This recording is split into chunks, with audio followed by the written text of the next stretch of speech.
La RTI 1 vous tient en haleine avec son dernier journal. Bonsoir à tous dans les titres de l'actualité. Il représentait le chef de l'État ce jeudi à la commémoration du 20e anniversaire de l'Académie des sciences, des arts, des cultures d'Afrique et des diasporas africaines. Le vice-président Tiemoko Méliès Koné a salué l'engagement de l'ASCAD en faveur de l'excellence, de l'innovation et du partage du savoir. Il n'a pas occulté le rôle primordial que joue l'Académie dans l'éducation en Côte d'Ivoire. La Côte d'Ivoire, justement, qui continue de montrer son savoir-faire à l'édition 2023 du SIA, le Salon international de l'agriculture. Ce jeudi était la journée consacrée à notre pays. Le ministre d'État Kobena Kwasi Adjoumani a présenté nos priorités en matière d'investissement dans le sous-secteur de production vivrière. Et puis au Sénégal, le président Macky Sall a réaffirmé ce jeudi qu'il quittera ses fonctions au terme de son mandat le 2 avril. Dans un message sur X, les conclusions d'un dialogue national organisé lundi et mardi ont recommandé que l'élection présidentielle initialement prévue le 25 février se tienne le 2 juin, soit 2 mois après la fin officielle du mandat de Macky Sall. Voilà pour les titres. Merci de regarder RTI 1. L'ASCAD marque une halte. L'Académie des sciences, des arts, des cultures d'Afrique et des diasporas africaines a célébré ses 20 ans ce jeudi. Un anniversaire pour dresser le bilan de ces 2 décennies d'activité, 20 ans d'existence et un conférencier de prestige en la personne du vice-président de la République, Tiemoko Méliès Koné. Retour sur le temps fort de la rencontre avec Didier Nguessan. La science au service du développement, l'intelligentsia ivoirienne, africaine et d'ailleurs réunie au sein de l'Académie des sciences, des arts, des cultures d'Afrique et des diasporas africaines, ASCAD, apporte sa contribution au développement. L'histoire dure depuis 20 ans et pour célébrer cette nouvelle bougie, un pâté de personnalités politiques avec à leur tête le vice-président de la République de Côte d'Ivoire. Professeur Owo Asepo Antoine, président de l'ASCAD, a dressé les résultats acquis en 2 décennies et les perspectives. En termes de bilan, certaines questions scientifiques de portée nationale ou internationale ont fait l'objet d'études et de débats. Je voudrais citer contribution des sciences exactes au développement de la Côte d'Ivoire, les défis du développement durable en zone tropicale sèche. Nous avons pris le cas la région du Poro en Côte d'Ivoire. La pandémie de la zoonose appelée Covid-19 et les stratégies de résilience de nos populations. La sécurité alimentaire, attribution de bourse. Dans un exercice inédit pour être souligné, le vice-président Tiemoko Méliès Koné a donné une conférence inaugurale sur la thématique de l'éducation, de la formation et de l'emploi en Côte d'Ivoire. Le secteur éducation-formation a ainsi connu une transformation remarquable durant cette période avec des réalisations importantes. Au total, 44 247 classes ont été construites dans les établissements préscolaires et primaires, soit plus de 3 fois le nombre de constructions réalisées au cours de la décennie précédente. Le nombre de collèges s'est accru avec la construction de 522 nouveaux établissements, portant le total à 797 collèges et lycées à fin 2023. 5 à 11 universités et grandes écoles, grâce notamment à la création de nouvelles universités thématiques pour mieux répondre aux exigences des secteurs productifs de l'économie ivoirienne et surtout améliorer l'employabilité des étudiants formés. Durant la période allant de 2020 à 2023, ce sont plus d'1 million de jeunes qui ont bénéficié d'opportunités de formation, de reconversion et de requalification, d'apprentissage, de stage, d'emploi formel et de financement de projets. Ainsi, sur la période, les programmes d'insertion professionnelle ont enregistré environ plus de 500 000 emplois formels créés en faveur des jeunes. Au thème de son cours magistral, le conférencier a invité les académiciens à renforcer leur contribution au développement de la Côte d'Ivoire avant de faire don d'une enveloppe de 20 millions de francs CFA à l'ASCAD. Du sport, du football avec la Côte d'Ivoire qui est championne d'Afrique depuis le 11 février dernier. Une troisième étoile de nouveau célébrée hier mercredi à la primature. En présence du chef du gouvernement, les acteurs de l'organisation de la CAN de l'hospitalité ont été honorés et décorés par l'État de Côte d'Ivoire. Alexis Ouedraogo.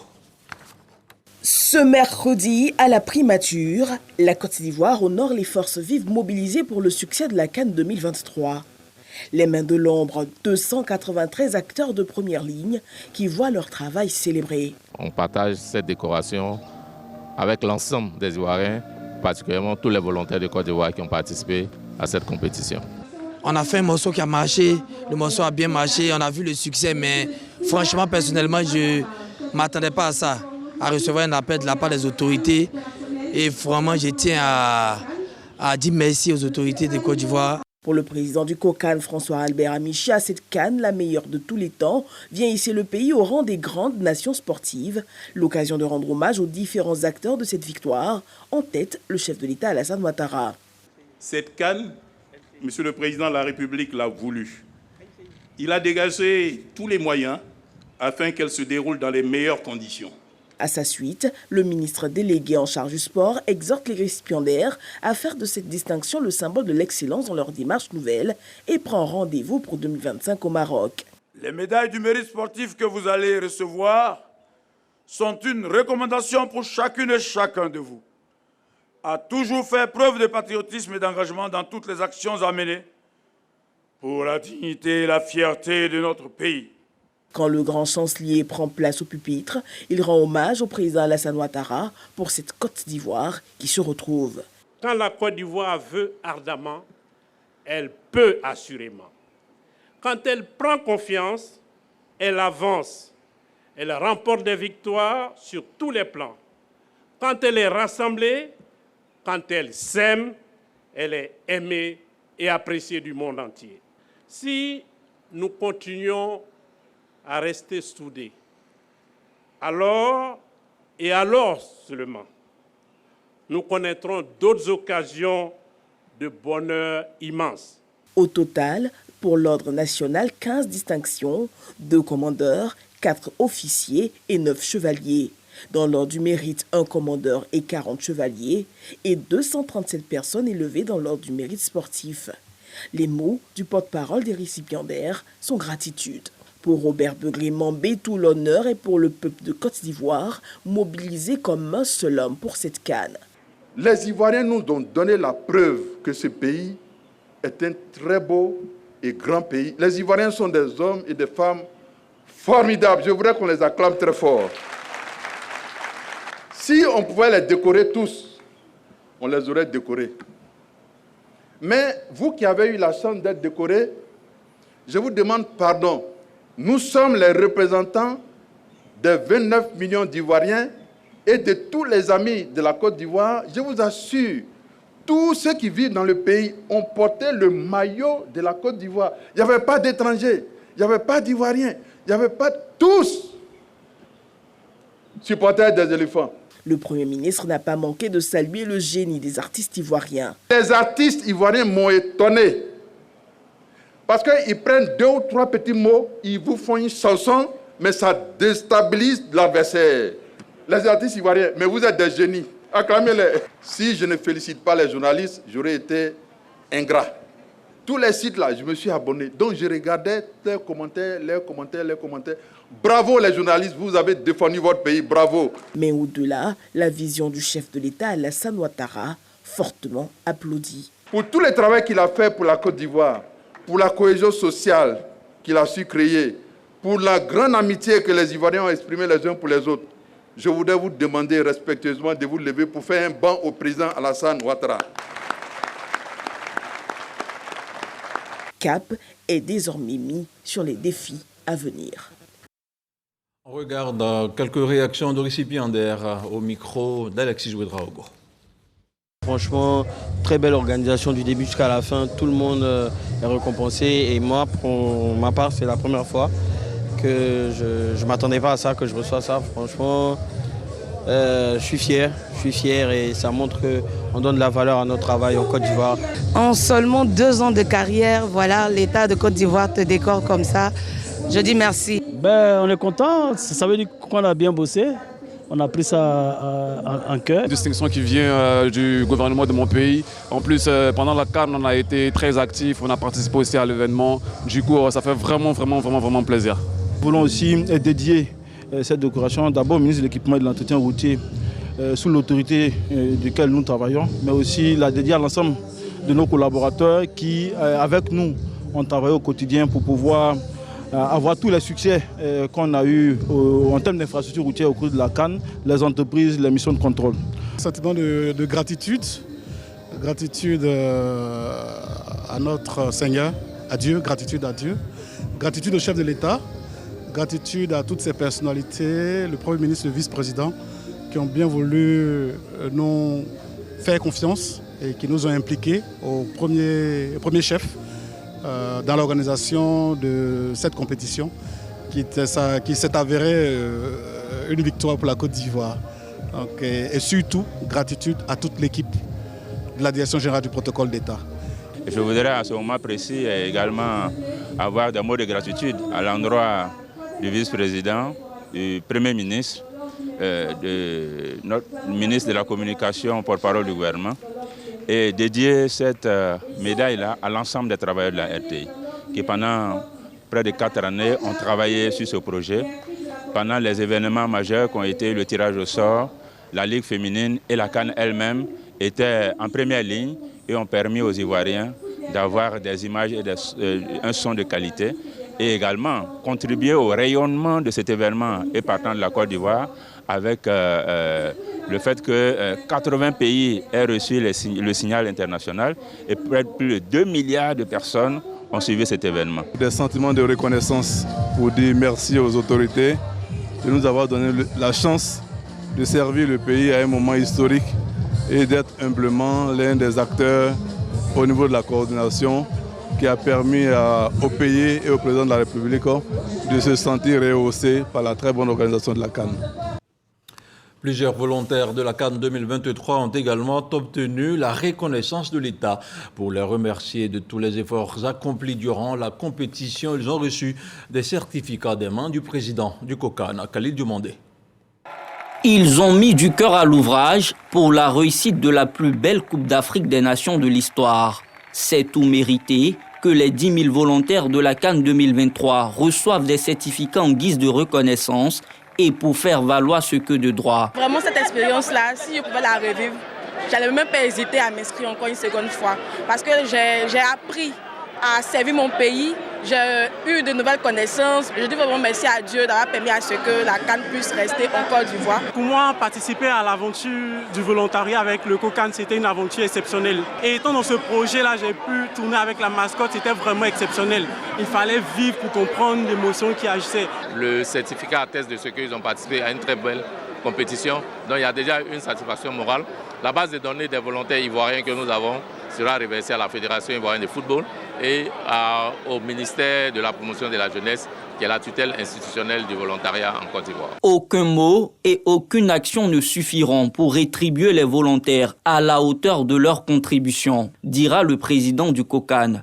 François Albert Amichia leur témoigne toute la gratitude du gouvernement. Au nom de la République, merci d'avoir accepté cette tâche et félicitations pour le travail accompli. C'est seul Dieu qui connaît vos besoins pourra vous les accorder parce que vous méritez plus que ce que les hommes doivent vous donner. Que cet amour pour la Côte d'Ivoire, que ce savoir-faire et ce savoir-vivre dont vous avez fait montre durant toute cette période vous accompagne tous les jours de votre vie.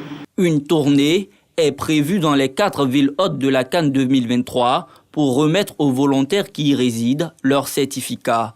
Outre les certificats, tous les volontaires de la CAN 2023 ont reçu la somme de 300 000 francs CFA.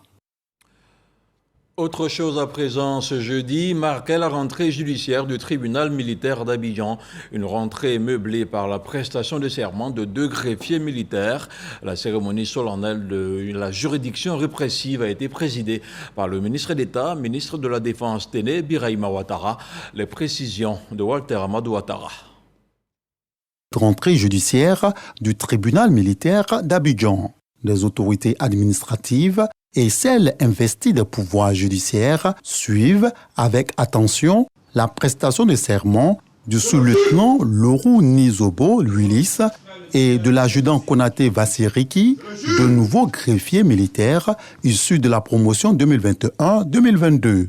Le président de la Cour d'appel d'Abidjan leur rappelle les vertus qui fondent le métier de greffier. La loyauté exigée de vous met par ailleurs en valeur l'humilité attendue du greffier, c'est-à-dire de votre capacité à vous donner de vos propres tendances et vos humeurs pour accepter de vous mettre au service des usagers du service public, de la justice. La sensibilisation et la vulgarisation du droit avant la répression, un chapitre qui figure en bonne place sur la liste des priorités du magistrat, le lieutenant-colonel Kwadjo Judikael, commissaire du gouvernement près le tribunal militaire d'Abidjan depuis le 1er janvier 2023. La juridiction militaire se force de répondre aux besoins, cette fois-ci en enseignement, en sensibilisation, en prévention, dans les unités des différentes armées, de même que celles de la gendarmerie et de la police nationale.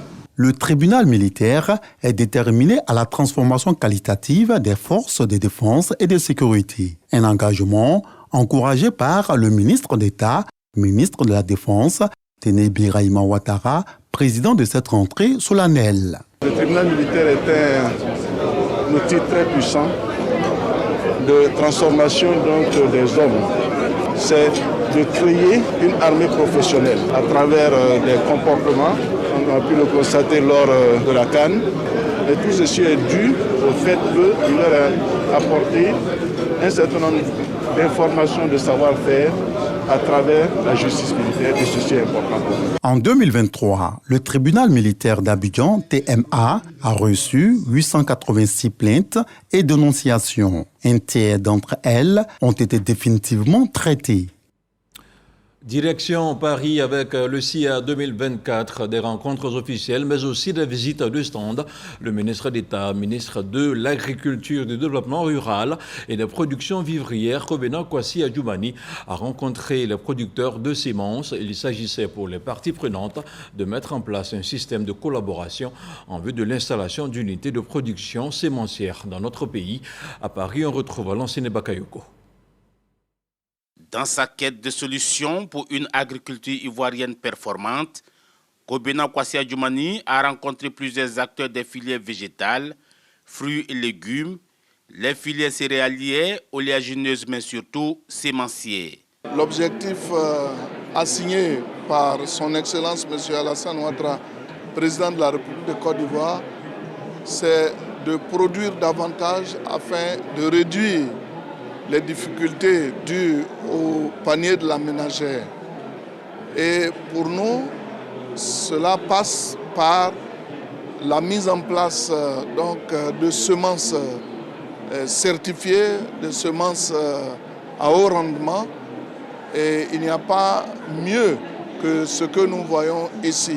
Ces producteurs de semences se disent fortement intéressés par le marché ivoirien. On a déjà une entreprise qui est installée en Côte d'Ivoire, une entreprise de notre secteur. Donc c'est un premier pas qui est important. Et maintenant, il faut qu'on arrive à poursuivre les échanges pour construire un cadre qui permette à d'autres entreprises de venir sur la Côte d'Ivoire pour mettre en place des semences et de la production de semences. L'arrivée des investisseurs devrait profiter à des régions comme le Bafing avec le projet Soja. Cette année, ce sont plus de 3000 hectares de soja que nous avons plantés à Touba. Et nous entendons continuer. Nous sommes venus ici donc pour voir dans quelle mesure nous pouvons intensifier notre partenariat. Le ministre d'État, Kobena Kwasi Adjoumani, a également eu une séance ministérielle à huis clos avec le ministre français de l'Agriculture, Marc Fesneau, en relation avec les problématiques liées au changement climatique. Le ministre Laurent Tchagba des Eaux et Forêts et Sidi Thiomoko Touré des Ressources animales et halieutiques ont pris part à ce conclave. On reste à Paris où la Côte d'Ivoire était à l'honneur ce jeudi dans le cadre du 60e SIA, le Salon international de l'agriculture. En ouverture des travaux, une journée thématique axée sur la sécurité alimentaire, une priorité gouvernementale, les potentialités d'investissement liées au secteur de l'agriculture, des ressources animales et halieutiques et des eaux et forêts ont été présentés. Les détails de la rencontre avec Franck Quadio. 3 ministres de la République de Côte d'Ivoire et un public composite, des Ivoiriens de la diaspora et des hommes d'affaires, voire des investisseurs. Un beau décor, la thématique du jour mettant en avant la sécurité alimentaire et les opportunités sectorielles d'investissement. En la matière, il a du potentiel au niveau des ressources animales et halieutiques. Le ministre Sidi Tiamoko Touré relève l'embellie des secteurs de la pêche, de l'élevage et de l'aquaculture. Ainsi, une vision claire du développement du secteur a été définie à travers l'adoption en janvier 2022 par le gouvernement de la politique nationale de développement de l'élevage, de la pêche et de l'aquaculture pour les périodes 2022-2026, d'un coût global estimé à 1049 milliards de francs CFA. Ce document politique constitue désormais le cadre global de l'intervention du gouvernement dans le secteur.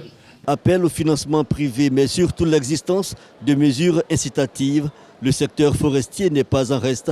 Un nouveau code de l'eau promeut la stratégie nationale de gestion bassin par bassin, auquel s'ajoute une tendance baissière de la déforestation. Laurent Tchagba insiste par conséquent sur l'apport du partenariat technique et financier. Accompagner le gouvernement ivoirien dans la mise en œuvre de ses actions en matière d'agroforesterie et de gestion intégrée des ressources en eau. Notre pays a un potentiel important qui, en plus des nombreux avantages qu'elle offre, peut contribuer de manière significative à la sécurité alimentaire.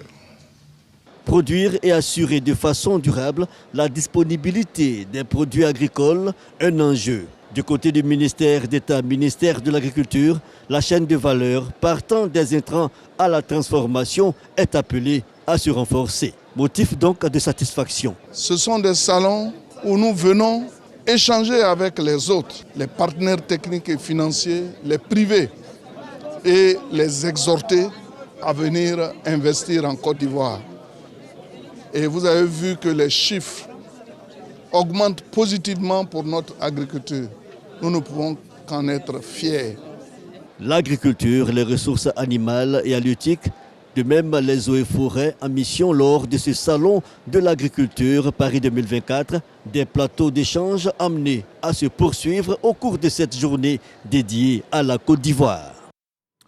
Et la Côte d'Ivoire, justement, qui tente de relever sa filière porcine, renforce son parc avec l'arrivée de nouveaux individus. 50 porcs ont ainsi quitté la France et sont arrivés à Abidjan depuis mardi. Notre reporter Dangui Dangui nous parle de géniteurs performants. Reportage. Aéroport international Félix Houphouët-Boigny d'Abidjan.